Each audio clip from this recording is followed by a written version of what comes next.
Hello everybody, today we're going to fix the floor plan of this 1,620 square foot newly built 2-bedroom condo from Denver, Colorado. Now for those of you who have already watched the preview, there was a lot of interesting comments about this plan. Somebody posted a comment saying it was a horror show and someone else said it looked like a massacre, and I think a lot of this has to do with the introduction of this 45-degree angled hallway into what is otherwise a square plan. I don't understand why designers use 45-degree angles in space planning.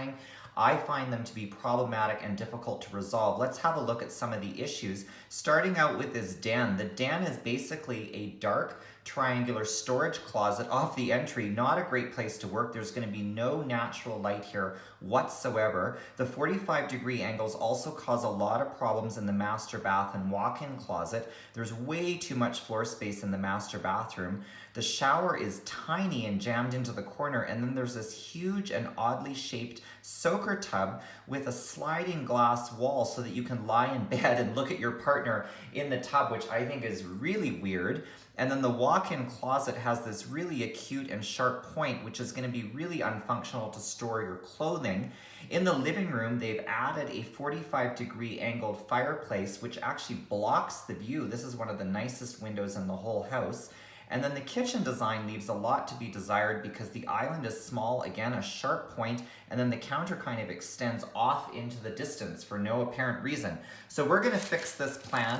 We're gonna change that 45-degree angle and we're gonna make it a lot better organizationally. I'm gonna show you off the bat what I have done in advance. I've started out by getting rid of that 45-degree angle and making the doorway square with the rest of the plan because that creates an actual entry space.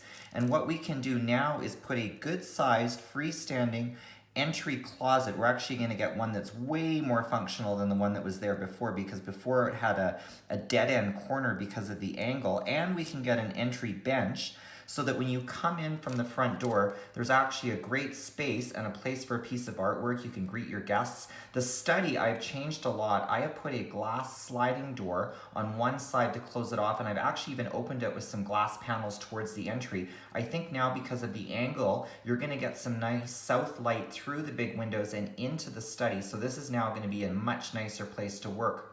So the other thing that I did is I changed the access into the master bedroom. Before it was right off the living room. Now I've made both bedrooms accessed off this central hallway, and you come into the bedroom, you're gonna walk past the closet, which I made out of millwork modules and sliding doors, so it's more tucked away. The bedroom itself is basically the same size. Now the bathroom, I'm gonna make some big changes to. I'm gonna propose that we have a really big shower with a bench and ditch that terrible tub because I think the tub is not necessary. It's not going to be used all that often. The toilet can go next to the shower, and then that allows us to get a really big vanity with 2 sinks. So we still have a double vanity, which is nice, and then we can finish off by putting the door right there. So I would rather have this type of a bathroom layout than the bathroom layout previously, which had way too much wasted space. So going up into the guest area, the guest bathroom is more or less in the same spot that it was before, and I'm going to put a bathtub in the guest bath so that we have at least one tub in the unit. I'm just going to flip the toilet so that it's next to the tub, and then I always like to have the vanity opposite the doorway so that when the door is open, that is what you're looking at from the hallway. You're looking at the vanity and not the tub or the toilet.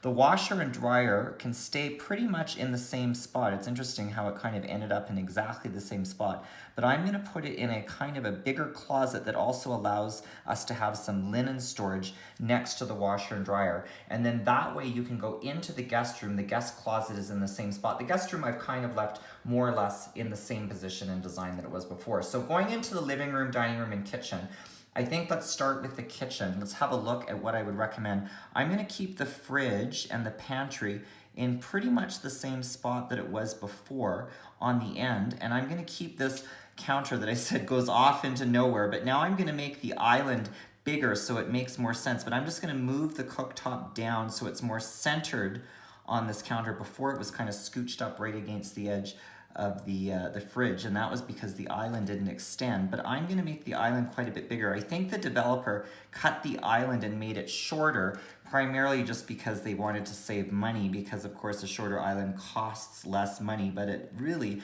is not as functional in the space. And I'm going to put my stools on one end here. You could have probably have them on both ends, but I'm just gonna imagine that I'm gonna have stools on this one end. So now going over into the living room, I have moved the fireplace from the corner to the shared wall with the bedroom, and that allows us to set up our focal point, because probably we would design it so that the TV and the fireplace were in that same unit. And I'm gonna put a 2-seat sofa combined with a 3-seat sofa as my furniture grouping for the living room, and I think that makes a lot of sense. There's actually quite a bit of room in this living room. It's actually really, really nice spatially, because it doesn't feel jammed in if the furniture placement is done properly. So I'm gonna put an end table, and then I can put a couple of freestanding club chairs that face in towards the furniture grouping, and I can have a big coffee table in the center. And that is actually pretty nice, because now we're oriented towards both the fireplace and the TV. Plus you can look out at the view. Just to finish stuff off, I'm gonna put the dining table up in the area where the dining room is indicated before, but I'm gonna turn it perpendicular